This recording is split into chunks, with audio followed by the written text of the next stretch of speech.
রাধে রাধে বন্ধুরা, আপনাদের সকলকে নতুন আরেকটি ভিডিওতে আরও একবার অনেক অনেক স্বাগত। আশা করি ঈশ্বরের কৃপায় আপনারা নিশ্চয়ই খুব ভালো আছেন, সুস্থ আছেন। বন্ধুরা, সামনেই আসতে চলেছে রথযাত্রা। সনাতন হিন্দু ধর্মের মানুষের কাছে রথযাত্রা অত্যন্ত পবিত্র একটি দিন। এবছর অর্থাৎ 2024 সালে রথযাত্রা পড়েছে বাংলার 22শে আষাঢ় 1431, ইংরাজি 7ই জুলাই 2024 রবিবার। পবিত্র এই রথযাত্রার দিনে অবশ্যই প্রভু জগন্নাথ দেবের পূজা আরাধনা করা উচিত। তার সাথে সাথে রথের দড়িতে অবশ্যই টান দেওয়া উচিত। রথযাত্রার দিন প্রভু জগন্নাথ দেবের রথের দড়ি ধরে টান দিলে বা রথের দড়ি স্পর্শ করলে বা শুধুমাত্র রথযাত্রা দর্শন করলেও সর্বপাপ ক্ষয় হবে। তার সাথে সাথে রথযাত্রার দিন আপনারা যদি বিশেষ এই উপায়টি করতে পারেন, অর্থাৎ রথযাত্রার দিন রাতের বেলা ঘুমানোর সময় বালিশের নিচে এই বিশেষ কার্যটি যদি আপনারা করতে পারেন, তাহলে প্রভু জগন্নাথ দেবের আশীর্বাদে আপনাদের জীবনের সমস্ত বাধা বিপত্তি দূর হয়ে জীবন ভরে উঠবে সুখ শান্তি সমৃদ্ধিতে। বন্ধুরা, আপনাদের পরিবারে যদি রোগ জ্বালা যন্ত্রণা লেগেই রয়েছে, অর্থাৎ ডাক্তারের পিছনে অযথা টাকা খরচা হয়ে যাচ্ছে, এছাড়া আপনাদের পরিবারের সদস্যের মধ্যে ঝগড়া বিবাদ কলহ অশান্তি নিত্যদিন লেগেই রয়েছে, তার সাথে সাথে যদি ঋণের বোঝা আপনার মাথায় থাকে বা কারো কাছ থেকে আপনি টাকা পাবেন অনেক দিন ধরে কিন্তু সেই টাকা পাচ্ছেন না, তাই বন্ধুরা সমস্ত বাধা বিপত্তি দূর হতে চলেছে রথযাত্রার দিন এই বিশেষ উপায়টি করলে।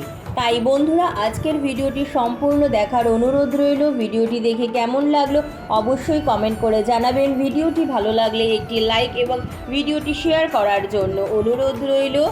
নতুন বন্ধুরা প্লিজ চ্যানেলটি সাবস্ক্রাইব করে পাশে বেল বাটনটি অন করে আমার পাশে থাকবেন, যাতে আমার পরবর্তী ভিডিও নোটিফিকেশান খুব সহজেই আপনাদের কাছে পৌঁছে যায়। আর যে সকল বন্ধুরা অলরেডি চ্যানেলটি সাবস্ক্রাইব করে আমার পাশে আছেন তাদের অসংখ্য অসংখ্য ধন্যবাদ। তো চলুন বন্ধুরা, আসা যাক মূল পর্বে। হিন্দু পঞ্জিকা অনুসারে প্রতি বছর আষাঢ় মাসের শুক্লপক্ষের দ্বিতীয়া তিথিতে পালিত হয় রথযাত্রা উৎসব। ভারতবর্ষ সহ ভারতবর্ষের বাইরেও নানা জায়গায় রথযাত্রা মহাসমারোহ ধুমধামের সাথে পালন করা হয়। উড়িষ্যার পুরীধামে রথযাত্রা সব থেকে প্রাচীনতম রথযাত্রা। পুরীধামের রথযাত্রার আয়োজন 1 মাস আগে থাকতেই শুরু করে দেওয়া হয়।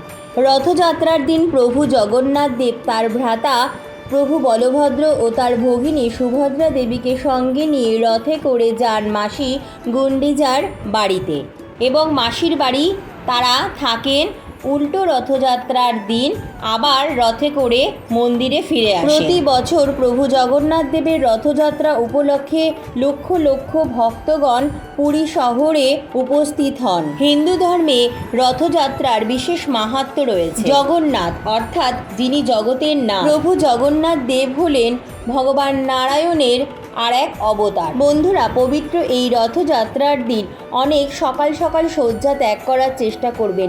এই দিন বেলা করে একদম ঘুম থেকে উঠবেন না। সকাল সকাল ঘুম থেকে উঠে বাড়ি ঘর সুন্দর করে ঝেড়ে মুছে পরিষ্কার করে নেবেন। বাড়ির সদর দরজায়ও সুন্দর করে পরিষ্কার করে জল ঢেলে নেবেন। এরপর স্নান করে নেবেন। বন্ধুরা, পারলে এই দিন বাড়ির কাছে থাকা কোনো গঙ্গা বা পবিত্র নদীতে অবশ্যই স্নান করতে পারেন। আর যদি সেটা সম্ভব না হয় তাহলে বাড়িতেই স্নান করে নিন এবং স্নানের জলে সামান্য গঙ্গা জল ও কালো তিল মিশিয়ে স্নান করতে পারেন। এছাড়াও স্নানের জলে সামান্য গঙ্গা জল এবং নিম পাতা তুলসী পাতা মিশিয়েও স্নান করতে পারেন। স্নানের পর আপনারা চলে আসবেন ঠাকুর ঘরে।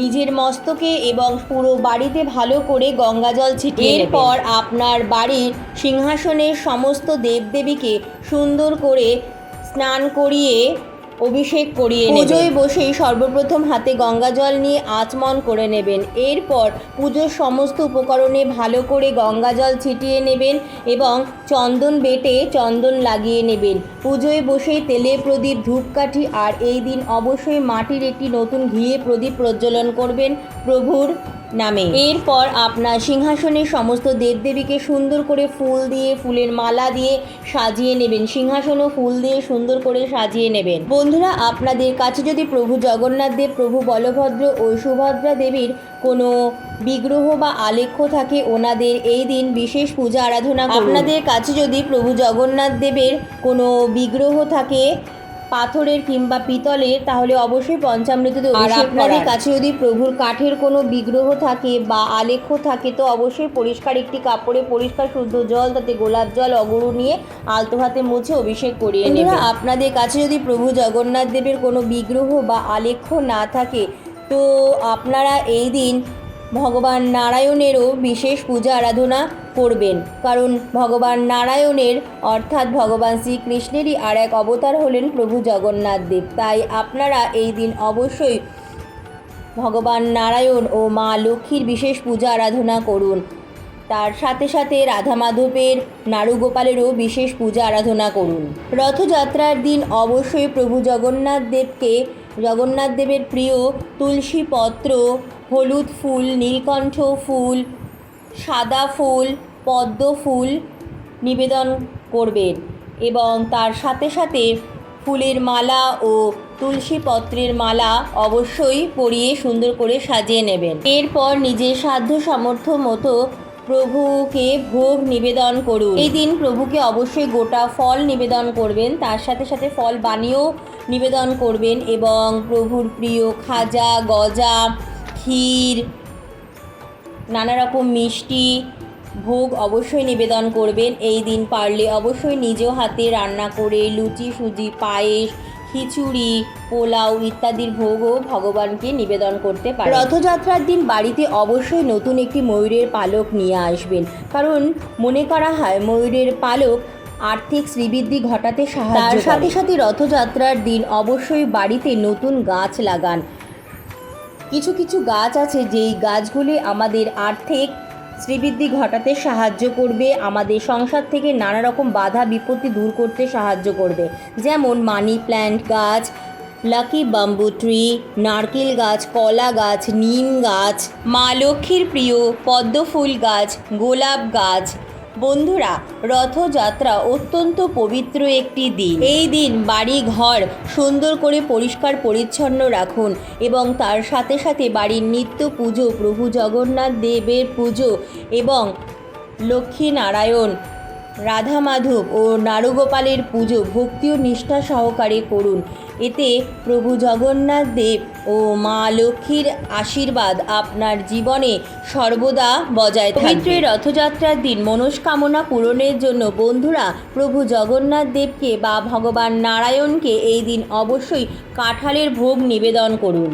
বন্ধুরা, রথযাত্রার দিন অবশ্যই অসহায় গরিব দুঃখী মানুষকে বা কোনো ব্রাহ্মণকে নিজ সাধ্য সামর্থ্য মতো দান করুন। এই পবিত্র দিনে দানের অত্যন্ত মাহাত্ম্য রয়েছে। এই পবিত্র দিনে আপনার বাড়িতে আসা কোনো অসহায় ব্যক্তিকে খালি হাতে ফেরাবেন না, নিজের সাধ্য সামর্থ্য মতো কিছু দান করুন, কিছু খাওয়ান, কিছু মিষ্টি মুখ করান। এই দিন মিষ্টি মুখ করার দিন। বন্ধুরা, এই দিন আপনারা অবলা পশু পাখিকেও কিছু খাওয়াবেন। এতে প্রভু জগন্নাথ দেবের কৃপায় আপনার জীবনে অত্যন্ত পুণ্য লাভ হবে। রথযাত্রা দিনটি অত্যন্ত পবিত্র একটি দিন।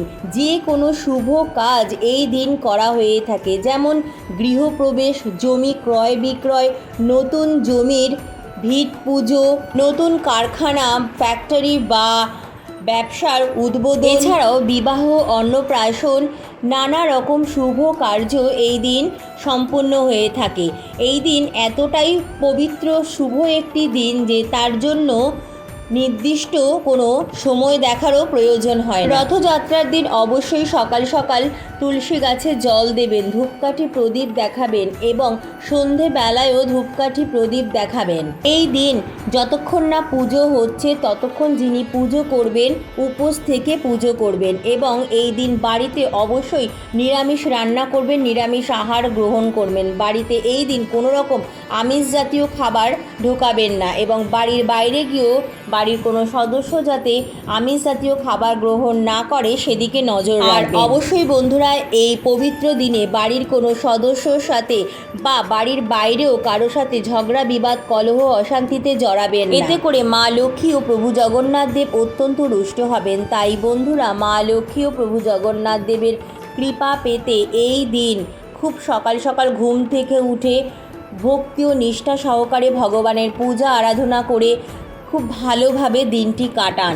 অবশ্যই এই দিন রথের দড়ি স্পর্শ করুন, রথের দড়ি ধরে টান দিন বা রথযাত্রা দর্শন করুন। জ্ঞানত বা অজ্ঞানত আমাদের সমস্ত পাপ থেকে আমরা মুক্তি পেতে পারি প্রভুর কৃপায়। তাই দিনটি খুবই ভালোভাবে কাটান। বন্ধুরা, কি সেই বিশেষ কার্য যেই কার্যটি রথযাত্রার দিন করলে আপনার জীবন থেকে সমস্ত বাধা বিপত্তি প্রভুর কৃপায় দূর হয়ে যাবে? চলুন আপনাদের বলে দিই। বন্ধুরা, সকালে ভগবানকে নিবেদন করা ফুল, বেলপাতা, তুলসী পাতা, ফুলের মালা আপনার সিংহাসন থেকে সন্ধেবেলা নিত্য সন্ধে দেওয়ার পর সমস্ত কিছু সরিয়ে নেবেন। তার সাথে সাথে প্রভু জগন্নাথ দেবকে যে তুলসী পত্রের মালাটি নিবেদন করেছিলেন সেটিও সরিয়ে নিয়ে নিজের কাছে রেখে দেবেন। এবং রাতে যখন আপনি শুতে যাবেন তখন সেই তুলসী পত্রের মালাটি একটি নতুন হলুদ শালু কাপড়ে মুড়ে আপনার বালিশের নিচে রেখে দেবেন। এবং যখন ঘুমোবেন তখন প্রভু জগন্নাথ দেবকে মনে মনে স্মরণ করে প্রণাম করে নিজের মনস্কামনা জানিয়ে ঘুমিয়ে পড়ুন। বন্ধুরা, সারা রাত যদি প্রভু জগন্নাথ দেবের আশীর্বাদী এই তুলসী পত্রের মালাটি আপনাদের বালিশের নিচে রাখতে পারেন তবে অবশ্যই প্রভুর আশীর্বাদ আপনার জীবনে সর্বদা বজায় থাকবে এবং আপনার মনস্কামনা দ্রুত পূরণ হবে। এই দিন খুব ভালোভাবে কাটাবেন, কোনো মানুষের খারাপ চাইবেন না, সকলের মঙ্গল কামনা করবেন ভগবানের কাছে। দেখবেন তার শতগুণ আপনার কাছে প্রভু ফিরিয়ে দিচ্ছেন এবং প্রভুর কৃপায় আপনার জীবনের সমস্ত মনস্কামনা পূরণ হবে। আপনার সংসারে সমস্ত রোগ জ্বালা যন্ত্রণা, আর্থিক কষ্ট, কলহ বিবাদ, ঝগড়া অশান্তি সমস্ত কিছু এর সাথে সাথে বাস্তু দোষও দূর হয়ে আপনি একটি সুস্থ স্বাভাবিক সুখী জীবন যাপন করতে পারবেন। বন্ধুরা, পরদিন সকালবেলা সেই তুলসী পত্রের মালাটি কোনো প্রবাহিত নদীতে ভাসিয়ে দেবেন। বন্ধুরা, আমরা ভগবানের চরণে যে ফুল, বেলপাতা, তুলসী পাতার নিবেদন করে থাকি সেগুলো সবসময় প্রবাহিত নদীতে ভাসিয়ে দেওয়াই শ্রেয়। আপনিও প্রভুর আশীর্বাদী এই তুলসী পত্রের মালাটি রথযাত্রার পরের দিন প্রবাহিত কোনো নদীতে ভাসিয়ে দেবেন। যদি আপনারা ঋণ থেকে মুক্তি পেতে চান তাহলে অবশ্যই এই তুলসী পত্রের মালাটি আপনাদের লকারেও রাখতে পারেন 1 বছর ব্যাপী এবং 1 বছর পর আপনারা প্রবাহিত কোনো নদীতে ভাসিয়ে দেবেন। তো বন্ধুরা, এইভাবে আপনারা আপনাদের মনস্কামনা জানিয়ে এই বিশেষ কার্যটি পবিত্র রথযাত্রার দিন করে দেখুন। প্রভুর কৃপায় আপনাদের জীবনের সমস্ত বাধা বিঘ্ন দূর হয়ে সকল মনস্কামনা পূরণ হবে। তো বন্ধুরা, আজকের মতো এইটুকুই। কেমন লাগলো আজকের ভিডিওটি অবশ্যই কমেন্ট করে জানাবেন। ভিডিওটি ভালো লাগলে একটি লাইক এবং ভিডিওটি শেয়ার করার জন্য অনুরোধ রইল। আসন্ন রথযাত্রার অনেক অনেক শুভেচ্ছা অভিনন্দন জানিয়ে আজকের ভিডিওটি এখানেই শেষ করলাম। জয় জগন্নাথ।